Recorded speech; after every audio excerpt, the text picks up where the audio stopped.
सारी खबरें शुभ नहीं होती, कुछ मंगल भी होती हैं, और जो ना शुभ है ना मंगल है वो करती है सावधान। आपको शुभ दिखाने, मंगल बताने और सावधान करने में हूं शुभम सिंह। आज हम बात कर रहे हैं दो ऐसी शुभ खबरों की जिससे पूरी दुनिया को राहत मिल सकती है। पहली खबर रूस यूक्रेन युद्ध से जुड़ी है। 3 साल से ज्यादा वक्त से चल रहे इस युद्ध को अब खत्म होने के आसार है, क्योंकि यूक्रेन से सीधी बात करने के पुतिन के प्रस्ताव पर जेलेंस्की तैयार हो गए हैं और चर्चा है कि जल्द ही दोनों नेताओं की मुलाकात हो सकती है। माना जा रहा है कि ट्रंप की पहल और दबाव से रूस और यूक्रेन पूरी तरह सीज फायर के लिए तैयार हो सकते हैं। दूसरी मंगल खबर की बात करते हैं। इसका कनेक्शन भी ट्रंप से है। अमेरिका और चीन के दरमियान जारी टैरिफ वॉर लगभग खत्म हो चुका है। दोनों देशों ने टैरिफ में 115% कटौती करने पर सहमति जता दी है, यानी दुनिया के बाजार में जो तनाव था अब कम हो जाएगा। कैसे हुए ये समझौता आज आपको विस्तार से बताएंगे। साथ ही बात होगी दुनिया के सबसे महंगे तोहफे की। चर्चा है कि कतर के राष्ट्रपति ट्रंप को 3400 करोड़ रुपए का प्लेन गिफ्ट कर सकते हैं। क्या है इस प्लेन की खासियत, आगे आपको बताएंगे। लेकिन शुरुआत करते हैं जेलेंस्की और पुतिन की संभावित मुलाकात से। दोनों देशों में जारी युद्ध को खत्म करवाने के लिए बातचीत अरसे से चल रही है। एक तरफ ट्रंप और उनकी टीम लगी है, तो दूसरी ओर यूरोप के देश भी दबाव बना रहे हैं, मगर बात अभी तक नहीं बन पाई है। पर अब एक नई बात हुई है। पुतिन ने प्रस्ताव दिया कि वो यूक्रेन से सीधे बात करना चाहते हैं और जेलेंस्की ने इसे मंजूर कर लिया है। माना जा रहा है कि तुर्की में दोनों की मुलाकात हो सकती है और संकेत हैं कि सीज फायर पर बातचीत भी आगे बढ़ सकती है। पुतिन के नरम रुख से शांति की संभावना बढ़ गई है। देखिए रिपोर्ट।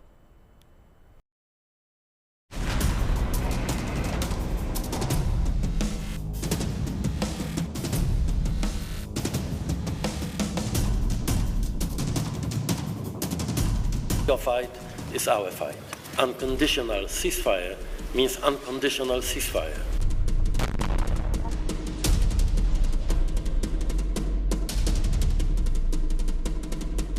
तीन साल का वक्त कम नहीं होता और जब बम बरस रहे हों, मिसाइलें गरज रही हों, लोग बेमौत मारे जा रहे हों, तो ये वक्त और भी बड़ा लगता है।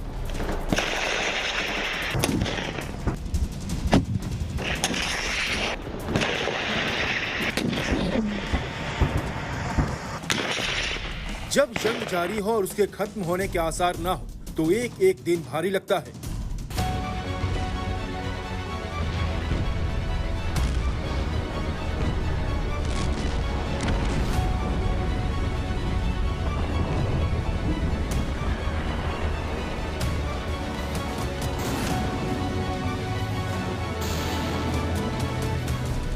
रूस और यूक्रेन की इस जंग में जिंदगी को जो जख्म मिले हैं, उसका हिसाब मुमकिन नहीं। इमारतें खंडहर में तब्दील हो चुकी हैं और शहर वीराने में। लेकिन तबाही के इस मंजर में पहली शांति, बल्कि कहे कि पूर्ण शांति की उम्मीद जगी है, क्योंकि युद्ध शुरू होने के बाद पहली बार पुतिन और जेलेंस्की की मुलाकात होने जा रही है। आमने सामने मुलाकात होगी तो उम्मीद है कि जिस सीज फायर का बेसब्री से इंतजार हो रहा है उस पर बात बन जाए। असल में पुतिन ने 15 मई को सीधी बातचीत का प्रस्ताव रखा था। पुतिन के इस प्रस्ताव को जेलेंस्की ने स्वीकार कर लिया और सोशल मीडिया पर लिखा कि मैं गुरुवार को तुर्की में पुतिन का व्यक्तिगत रूप से इंतजार करूंगा। पुतिन खुद इस मीटिंग में खुद शामिल होते हैं या नहीं, ये अभी साफ नहीं, मगर जिस तरह का संकेत ट्रंप ने दिया है उससे लगता है कि जेलेंस्की और पुतिन की आमने सामने बात हो सकती है। असल में इस मुलाकात के लिए जोर ट्रंप ने लगाया है और उनके कहने पर ही जेलेंस्की मुलाकात के लिए तैयार हुए हैं। ट्रंप ने सोशल मीडिया पर लिखा कि रूस के राष्ट्रपति पुतिन यूक्रेन के साथ सीज फायर समझौता नहीं करना चाहते हैं, बल्कि 15 मई को तुर्की में मिलना चाहते हैं, जिसमें जंग को रोकने के लिए बातचीत की जा सके। यूक्रेन को तुरंत इस पर सहमत होना चाहिए, अभी मीटिंग करें। यानी ट्रंप चाहते हैं कि 15 मई को तुर्की की राजधानी इस्तांबुल में रूस और यूक्रेन की आमने सामने बात हो, दोनों नेता मिले और सीज फायर पर मुहर लगे। हालांकि ये इतना आसान भी नहीं। जेलेंस्की और यूरोप के देशों ने 12 मई से ही बिना शर्त 30 दिन के सीज फायर की मांग की थी, जिसे पुतिन ने नामंजूर कर दिया है। पर पुतिन मुलाकात के लिए तैयार हैं, यानी शांति पर बात के लिए तैयार हैं। इसीलिए दुनिया की नजर पुतिन और जेलेंस्की पर है, जो सिर्फ एक बार मिले हैं और वो भी साल 2019 में। तब भी मसला सीमा को लेकर तनाव था। फ्रांस की पहल पर समझौता हुआ भी था, पर टिका नहीं था। पिछले करीब 5 सालों में रूस और यूक्रेन के ताल्लुकात बेहद खराब होते चले गए और 3 साल पहले जब बाकायदा युद्ध की शुरुआत हुई, तब से दोनों नेता नहीं मिले। बातचीत की कोशिश भी नाकाम रही। जंग के दौरान जब रूस ने यूक्रेन के 4 इलाकों पर कब्जा कर लिया, तब से जेलेंस्की ने बातचीत का रास्ता बंद कर दिया था। पर ट्रंप की पहल पर जब शांति समझौते पर बात शुरू हुई तो तनातनी कुछ कम हुई।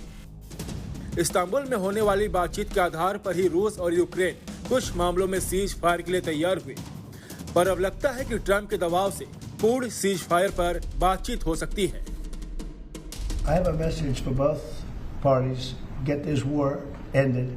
We're losing 5,000 soldiers a week, Russian and Ukrainian soldiers, and other people also, by the way. And I say, get this stupid war finished. That's my message for both of them. Thank you very much. इधर Europe की तरफ से cease fire का दबाव है। 10 मई को France, Germany, Poland, United kingdom और Ukraine के नेताओं की कीव में बैठक हुई। यूरोप के बड़े नेता जेलेंस्की से मिले और रूस से 12 मई से युद्ध विराम की मांग की गई। धमकी दी गई कि पुतिन अगर सीज फायर के लिए तैयार नहीं होते तो वे यूक्रेन को सैन्य समर्थन देंगे। It is therefore essential that we keep the United States on board and convince President Trump. Ukraine is not the problem. It is extremely constructive. It is Russia that does not move unless we increase pressure. Europe और Zelensky के बिना शर्त cease fire की मांग रखी है, पर Putin ने इसे ज्यादा तवज्जो नहीं दी है। हाँ, वह यूक्रेन से सीधे डील करना चाहते हैं और मौजूदा हालात को देखते हुए इसे अच्छा संकेत माना जा सकता है। Bureau report, good news today. Trump शांति चाहते हैं क्योंकि उनकी नजर व्यापार पर है। यूक्रेन के साथ कारोबार पर तब तक मुमकिन नहीं है जब तक रूस हमले रोक नहीं देता, और इसीलिए उनकी टीम सीज फायर के लिए एक्टिव है। इसी तरह ट्रंप चीन के साथ भी देर तक टैरिफ को लेकर टकराव नहीं चाहते। टैरिफ वॉर की वजह से न सिर्फ अमेरिका और चीन बल्कि दुनिया के बाजार को नुकसान हो रहा है। इसीलिए ट्रंप ने पहले तो दबाव बनाया और जब चीन ने लचीला रुख दिखाया तो उन्होंने समझौते के लिए हरी झंडी दिखा दी। 2 दिन की बातचीत के बाद अमेरिका और चीन में ट्रेड डील हो गई है। रिपोर्ट देखिए।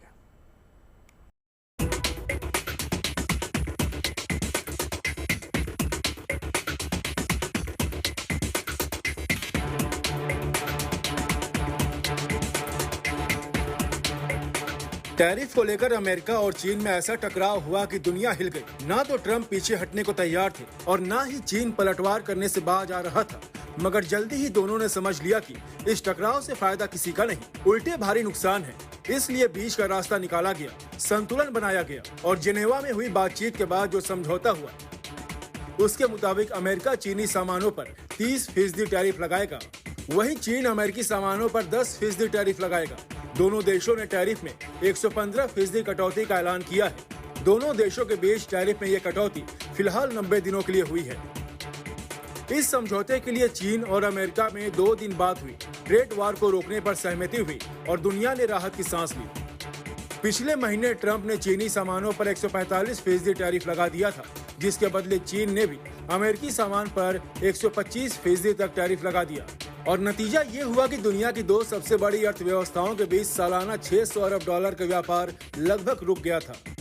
बात सिर्फ अमेरिका या चीन की नहीं है। इस व्यापार के बाधित होने पर असर किसी न किसी तरह पूरी दुनिया पर पड़ा। किसी न किसी तरह सभी प्रभावित हुए। इसलिए इस ट्रेड डील से बाजार को अच्छा मैसेज गया है। अमेरिकी ट्रेजरी सचिव स्कॉट बेंसेंट और अमेरिकी व्यापार प्रतिनिधि जेमिसन ग्रीर ने चीन के साथ हुई ट्रेड डील की सूचना दी। हालांकि इसका ऐलान 11 मई को ही हो गया था। अब अमेरिका ने इसे साफ कर दिया है। जेमिसन ग्रीर ने कहा कि दोनों पक्ष बहुत जल्दी एक समझौते पर पहुंच गए। इससे पता चलता है कि शायद मतभेद उतने बड़े नहीं थे जितना पहले सोचा जा रहा था। हालांकि इन 2 दिनों की बातचीत से पहले काफी तैयारी की गई थी। अमेरिका ने माना है कि ये घाटा कम करने के लिए अच्छी डील है। उधर चीन ने भी माना है कि दुनिया के लिए इससे अच्छी खबर नहीं होगी। 一致同意建立中美经贸磋商机制，明确双方牵头人就各自关切的经贸问题开展进一步的磋商。 संकेत है कि चीन और अमेरिका नए सिरे से आर्थिक रिश्ते पर बातचीत शुरू करेंगे। फिलहाल इस डील को ट्रंप की जीत के तौर पर देखा जा रहा है। चीन पर भारी भरकम टैक्स लगाए जाने के बाद ट्रंप ने 1 हफ्ते पहले यू टर्न लिया था। संकेत दिया कि वो चीन पर लगाए गए टैरिफ को कम कर सकते हैं। ट्रंप ने एनबीसी के एक शो में कहा था कि किसी भी समय मैं चीन पर टैक्स घटा दूंगा, क्योंकि अगर ऐसा नहीं किया गया तो उनके साथ व्यापार करना मुमकिन नहीं होगा और वे व्यापार करना चाहते हैं। माना जा रहा है कि चीन ने पहले अपने रुख में बदलाव का संकेत दिया, बातचीत का पैगाम दिया और तब ट्रंप ने भी समझदारी से पैर पीछे खींच लिए। ट्रंप ने इशारा कर दिया था कि चीन की अर्थव्यवस्था मुश्किल हालात में है, फैक्ट्रियों में कामकाज कम हो गया है और एक्सपोर्ट के ऑर्डर भी काफी गिर गए हैं। जाहिर है ऐसे में चीन ज्यादा दिनों तक अमेरिका को आंख नहीं दिखा सकता था और 2 दिनों की बातचीत में ही चीन नरम पड़ गया। अपने प्रोडक्ट पर अमेरिका के 30% टैरिफ के लिए उसने हामी भर दी। बदले में वो अमेरिका पर सिर्फ 10% टैरिफ लगाएगा। साफ है कि ट्रेड के मामले में चीन के खिलाफ बाजी ट्रंप के हाथ रही है। दूसरे कार्यकाल में पद संभालते ही जिस टैरिफ वार की शुरुआत की, उसका सबसे ज्यादा खामियाजा चीन को भुगतना पड़ा। अमेरिका ने फरवरी में चीनी वस्तुओं पर 20% टैरिफ लगा दिया। इसके बाद अप्रैल में ट्रंप ने चीनी इंपोर्ट पर 34% जैसे को तैसा टैरिफ लगाया।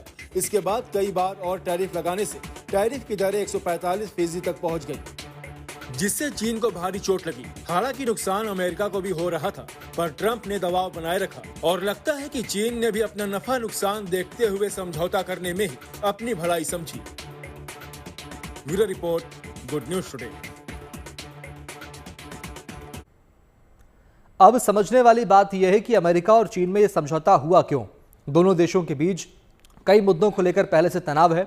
ऐसे में व्यापार में तनाव दोनों के आपसी रिश्तों के लिए ठीक नहीं था, लेकिन कई और अहम वजह हैं। अमेरिका के रिटेल बिजनेस पर बढ़ती कीमतों का सीधा असर पड़ रहा था। दूसरी ओर अमेरिका में मांग कम होने से चीनी फैक्ट्रीज में प्रोडक्शन धीमा हो गया था, यानी नुकसान दोनों देशों को हो रहा था। बढ़ते ट्रेड वॉर से ग्लोबल मार्केट में काफी तनाव था। सप्लाई चेन में रुकावट और ट्रेड फ्लो में कमी की वजह से दुनिया में मंदी की आशंका बढ़ गई थी। अमेरिका में व्यापारी और कंज्यूमर हाई प्राइस से परेशान थे, तो दूसरी ओर चीन में प्रोडक्शन कम होने से आर्थिक मंदी का संकट मंडरा रहा था और इसीलिए दोनों देशों पर ट्रेड डील के लिए अंदर खाने दबाव ज्यादा था। चीन और अमेरिका एक दूसरे को बड़ी तादाद में अपने प्रोडक्ट निर्यात करते हैं। अमेरिका जहां सोयाबीन, एयरक्राफ्ट्स और उसके पार्ट्स बेचता है, इंडस्ट्रियल मशीन और क्रूड ऑयल निर्यात करता है, प्लास्टिक मटेरियल और मेडिसिनल औजार भेजता है, वहीं चीन अमेरिका को मोबाइल फोन, कंप्यूटर, खिलौने, गेम्स, घरेलू सामान और कुकवेयर जैसी चीजें निर्यात करता है।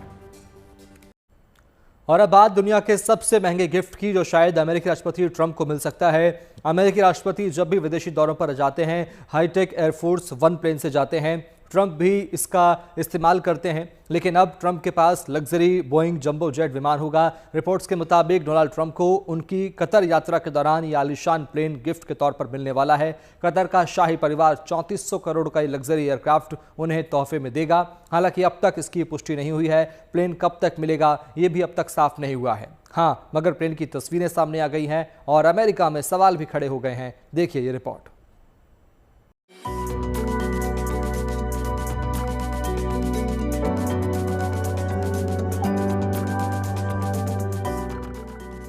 इंटीरियर ऐसा कि जो देखे वो सिर्फ देखता रह जाए।